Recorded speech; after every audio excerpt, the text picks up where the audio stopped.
Want more stories in your life without adding to your TBR? That's where Audible comes in.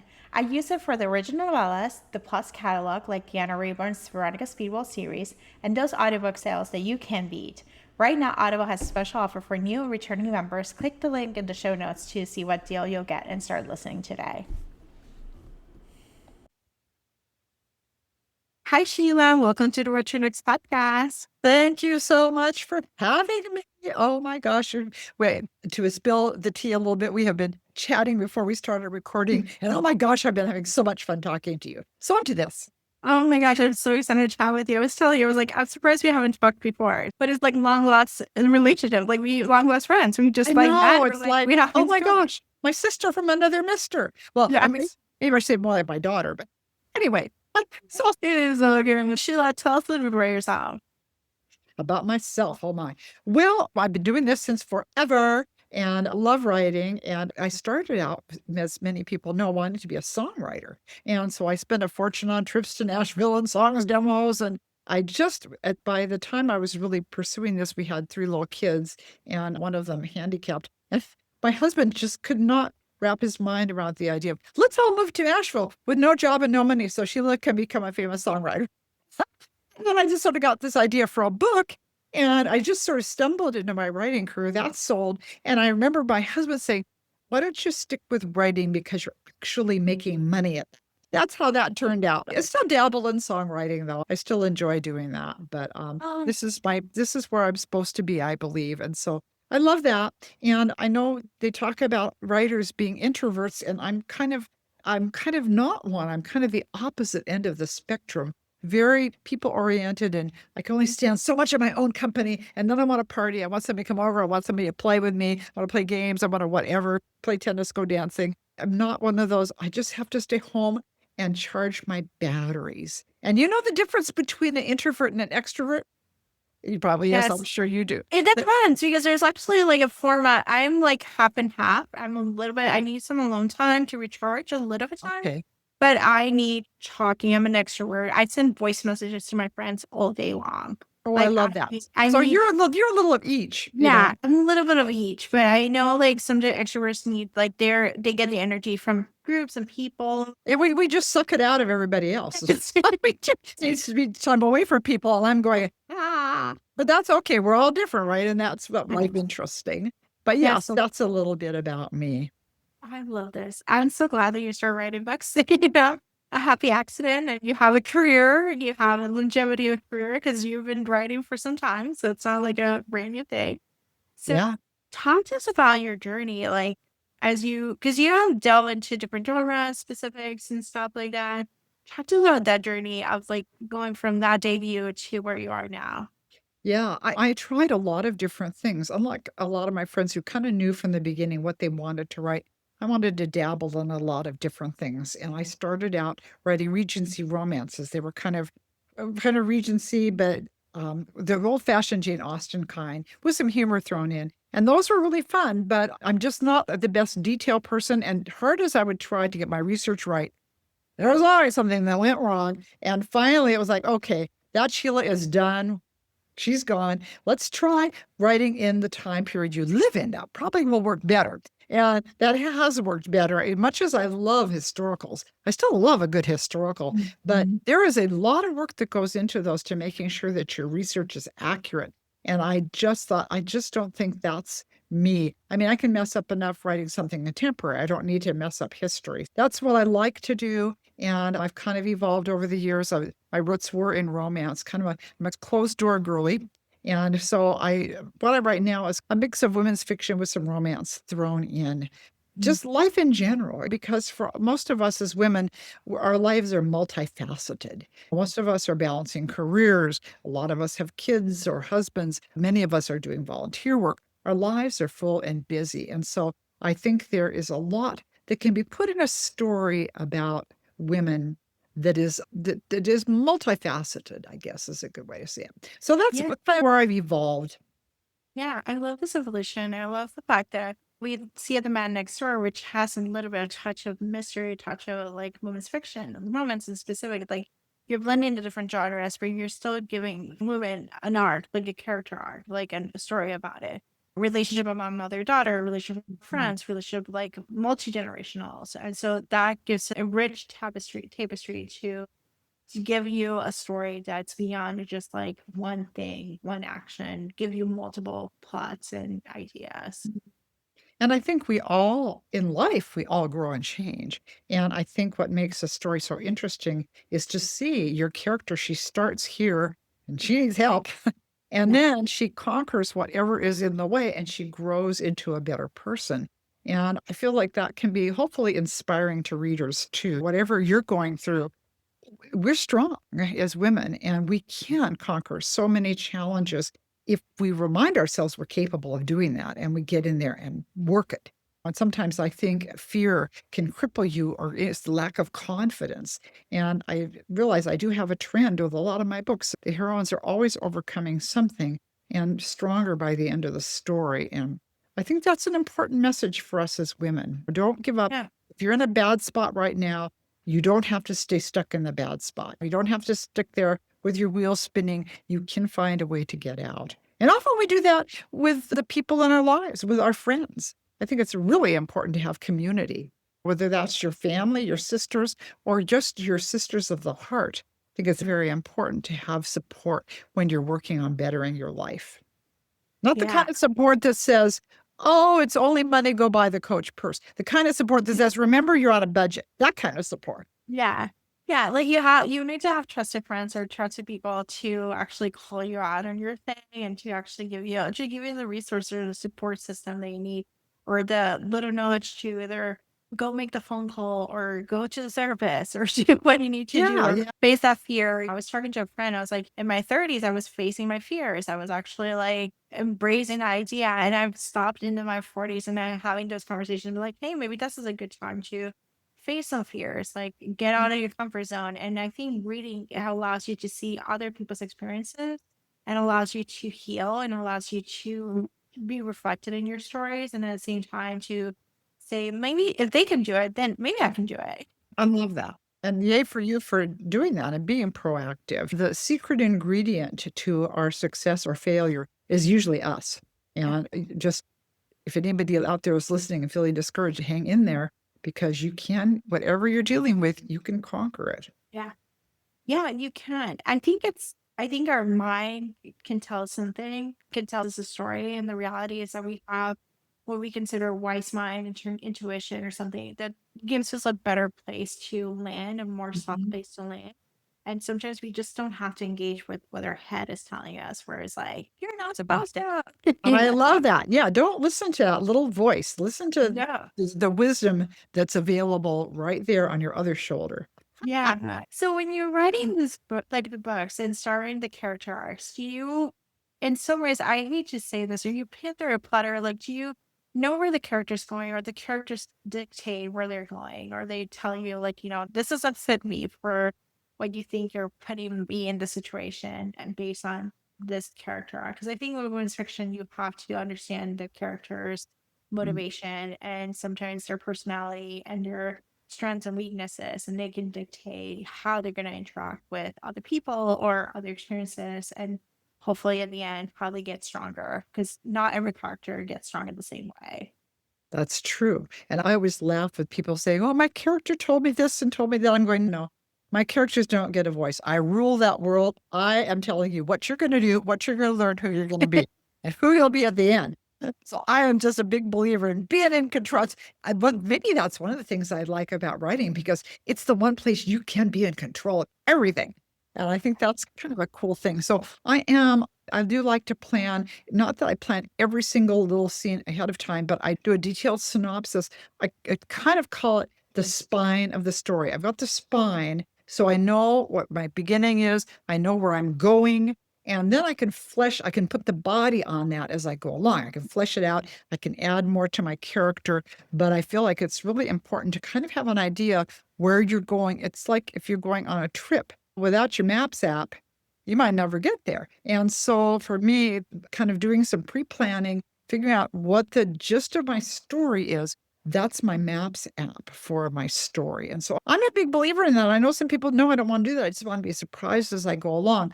Maybe I don't know, maybe I don't trust myself enough to figure out that I'll do it as I'm writing because I don't want to waste time writing pages and then go, where am I?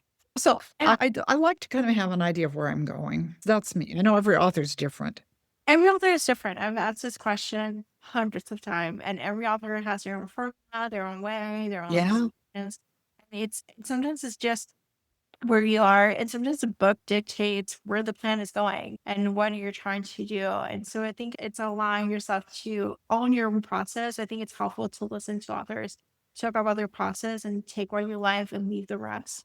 Yeah. Like, And everybody's, like you said, everybody's is different. One of my friends years ago, she would just write scenes and then print them out and place them on the floor and move them Yeah. around. I'm like, what? oh my gosh, it's like constructing like a Yeah. puzzle. But that worked for, and my husband has started writing also with his first book. I'm trying to get him to plan this out ahead of time. He just wants to jump in and write the scenes. And I go, do you know where you go? I know what I'm doing. I'm like, but it would give me hives. I'm like, let me just get in here and fix this for you. And of course, you can't do that because he's his own person and his own writer. But oh my gosh, it would just make me buggy. But there you go. I think it's control. I think it's like we want to control. Like, okay, we're gonna See, controls. We'll be in charge. yes, which is totally fun. And like, so we're the control freak. I'm like, I need to know what's gonna happen. Like my anxiety is like future. I need to know how to plan the future. I'm with you. I am with you, Laura. Like, I don't care about the past. The past is like when it really happened. I just need to plan the future and now what it's going to look like. I like that. I like it. I hear you. That's me too. Yeah. Awesome. All right. Let's talk about the man next door, which is a multi-generational. Down on her luck, daughter comes back to live with her mom who has broken her leg. And there's a next door neighbor who could be a murderer or it could be something. And we're just trying to uncover what's going on. So talk to us about this book. I really had fun writing this book. It's kind of a spin-off on that old classic Hitchcock movie, Rear Window. Yes. And I got just thinking, what if we upped the game here and did a modern version of that with the women? And so we did, like you said, we've got our character Louise, I think there's a lot of me and Louise. I mean, friends have taken videos of me dancing on cruise ships, and it is scary. But anyway, so we got Louise, and she was very happily married, but she's ready for Mr. Louise II. So she goes on this singles cruise, and she's just really showing her moves, and she trips over a deck chair, breaks her leg, and off we go. And now we're stuck home. And fortunately for her, not for Zona, her daughter Zona has had to move home because of financial difficulties. Marriage number 2 has not worked. She doesn't have good luck with men. Marriage number 2, the husband has developed a gambling problem and gambled away not only their money and their savings, but also the money they were saving for their daughter's college fund. And now here she is. I'm back home living with mom. I'm in my 40s. I'm living with mom. But lo and behold, of course, like you said, we have this hunky neighbor who moves in next door, and mom, the matchmaker. Number 3, third try is the charm. This could be the man for her. And Christine is just fine at first and nice and blah, blah. And then all of a sudden, this woman shows up. Has he got a girlfriend? And oh my gosh, we're hearing serious, scary fighting. What is going on over there? And it just sort of unravels from there. Where's the girlfriend? Where is the girlfriend? Did he bury her in the flower bed? And on it goes. And so it's kind of a fun little what if. And maybe the moral of that is don't spy on your neighbors. I don't know. Or spy on them more carefully. Anyway, I just had a really good time with that. It was just a fun combination of relationships and some romance and some humor and some mystery, all kind of rolled into one. And I really like the women's relationships in it because even though Louise is a little dingy, she's also got some wisdom in her. And I love the relationship with her and her mom. And it just makes me think of, I had such a good relationship with my mom. She was my best friend. And I've got a great relationship with my daughter, and I interfere in her life on a regular basis. And it's okay. Mom does the same thing. It's But okay. anyway, it's just kind of fun. And then we've got the third generation, the granddaughter, who's looking at all this going, my mom is out of her mind. I am never getting involved with it.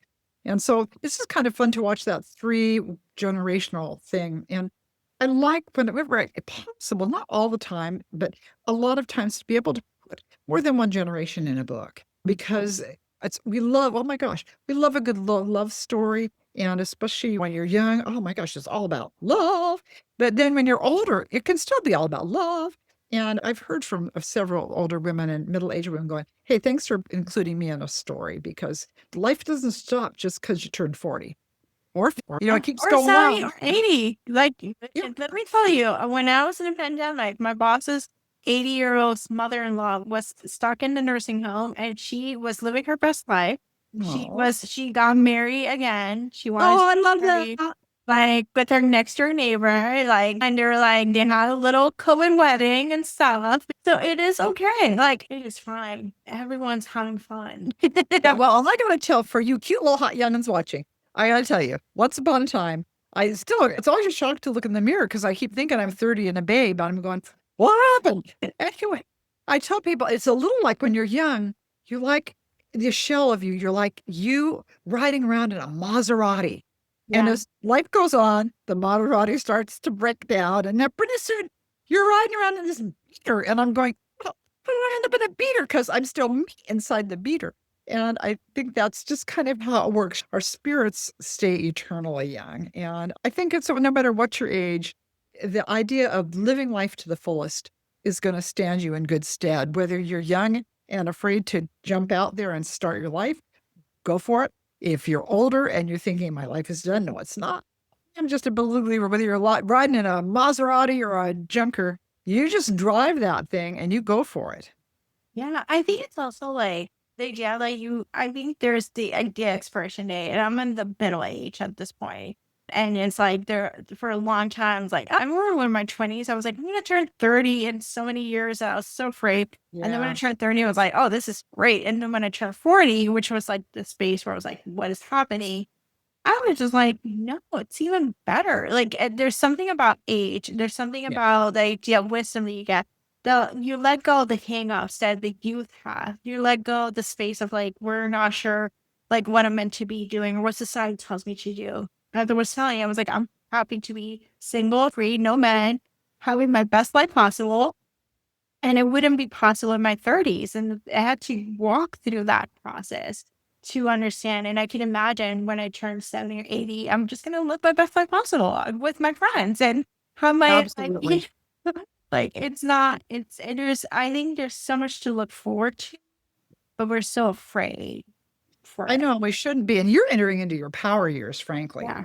The 30s and 40s and 50s even are awesome years. And 60s are great too. That Yeah. every generation there's something great. And I feel like we as women, our lives change like seasons. When you're young, okay, we're doing the dating and mating and the urge to merge thing, and we're having children and we're raising another generation. But we're also often working and we're building ourselves with a career, and we're becoming more confident in who we are. And then as you get older, it's like you enter the wisdom years because you've lived a lot, you've seen a lot, and you've learned a lot. And very often you're very different than you were when you were 30 because you have learned so much. So every time in life, there's something important and good and something that you can be sharing with other people. Anyway, Yeah. that's what I think. I appreciate. So I appreciate your take. I appreciate writing middle age and writing older generations and actually having mothers a part of the books because a lot of times we have these terrible mother relationships that are like Mm. mother is dead and there's like no familiar relationship. I think it's something to be said like there's family relationship like mother daughter relationship is something to explore and whether it's good or bad or whatever that's going to look like, I think it's healing to watch other people, how they interact with their family. True. Absolutely. Yeah. Yeah. All right. So let's start with your reading life. What types of books do you tend to read? I do read across the board. I'm a Grisham junkie. I love John Grisham. Jane Mhm. Austen was one of my high school and college. I discovered Jane Austen, and that's if I'm going to reread, that's often who I'll reread is good old Jane. And then there was Georgette Heyer. I loved her. And of course, I have so many friends who are writers in the romance and women's fiction field that I spend a lot of time reading that because you want to support your friends. Mhm. And of course, I also love discovering new readers, though. And I've discovered a few of those here in the last few months, and I'm finding that very fun. My big frustration is I feel like I don't have quite as much time to read as I would like, because working during the day and then usually doing something with the hubs in the evening. And so reading, it's like I'm now these days, I used to stay up till 3 in the morning. Now I'm in bed at like 9:30 so I could read. Yeah, I want to read. Oh, gee, look at the time. I must be getting sleepy. I'm going to go read now. I wish I was getting more reading in done. It feels like the days fill up so fast, but it's Yeah. just still one of my favorite things to do is to relax with a good book. Yes, I love this. I was sharing. I was like, "There's a misconception that you spend all day reading," and I was like, "I did have You know it, I know, because you're working. I had that job where I spent all day reading, and it was like it was a good time, but I was underpaid. I was not getting paid the right amount. And then life happens, and things happen, and the world has opened up, and there's friendships, there's relationships, there's like hobbies, there's other interests. And Yeah. so reading becomes kind of like something, an escape that like a little treat, a little end of the night treat to Oh, I love that. Little end of the night treat. I like yes. that. That's a good way of putting it. Yes. All right. So let's talk some book recommendations. How many books do you recommend our listeners to pick up? I do. I will try and be brief, but one of the ones I just recently read was Rachel Lennon's new book, and it was called, I gotta make sure that I don't screw up the title because I mix up she has two books with very similar titles. So I want to make sure that I don't mess this up. The Secret of Orange Blossom Cake. It's a little bit of magical realism in there. You're going to Italy. You're watching someone rebuild her life. You're going to want to eat every Italian food on the planet, and your mouth's going to water. And I actually she has a recipe for the cake in the book. And I actually splurged and watched. It just came the other day, the orange blossom extract. She said, you got to use that. So I'm actually hoping to make that cake in the next few days. So that's one I loved. Another one I really thought was adorable was The Happy Life of Isadora Bentley. That is so adorable. That character is so quirky, and I love her character growth. And it's just, that is a charming book.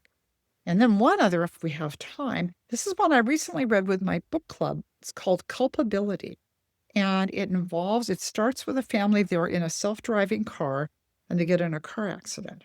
And it goes on from there. Not talking even just about AI and do we want to be in self-driving cars. Those things kind of creep me out. I don't want to be in one, but that's another story. But it also talks about how we interact with people and parenting. So you start with the focus here and then it enlarges as the book goes on. And I found that really a fascinating read. 3 different kinds of types of books, 2 in Really kind of our women's fiction romance lane, and then this other one, which I thought was it was a very good make you think book. So I would recommend all 3 of those for sure. I am adding culpability because I'm fascinated with the idea of self-driving cars and just seeing how the story shapes with it. I think Mhm. like it's a fascinating right. Like I didn't think of like, oh, that would be a great setting for a book. Rachel Linden has been a friend of the podcast since 2019. Like I love her magical Oh, realism she's and her so you should not need to go hungry. to not go Oh, I hungry. know, my gosh, I'm just like going wiping the drool off my mouth. Yeah, it's like I think she has a lemon drop line and the orange Yes. blossom. Like they're just like a joy, especially during the season where you're like magical realism. This is like the perfect season. So This it's one is spring just too. I think it's her best yet. It's really charmed. It really. Yeah. We just did a couple of weeks ago, did a little jaunt around visiting some bookstores together, and it was so much fun. Yeah. Love Oh, new she's authors. up in your neighborhood. Yes. Yeah, there are so many of us in my area. It's like the woods is full of us. Oh my gosh. I don't know if it's kind of the Northwest cloudy winters that attracts everybody because they Yes. stay inside and write.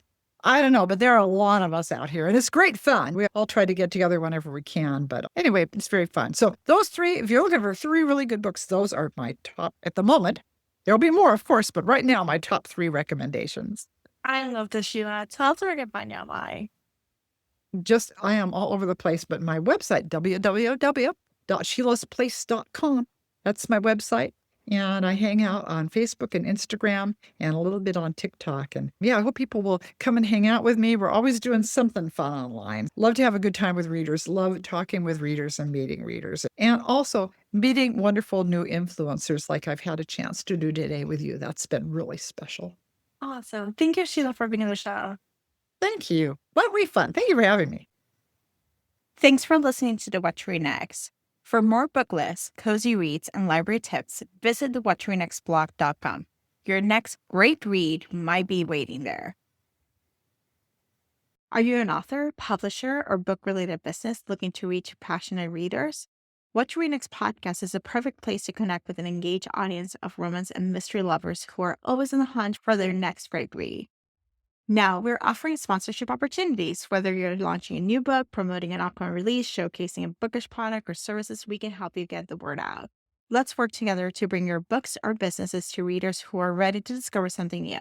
Please visit whatchreaditsblog.com/sponsorships to learn more or reach out to chat about the perfect sponsorship or package for you. Thank you much for listening. Your next great reader is waiting for you.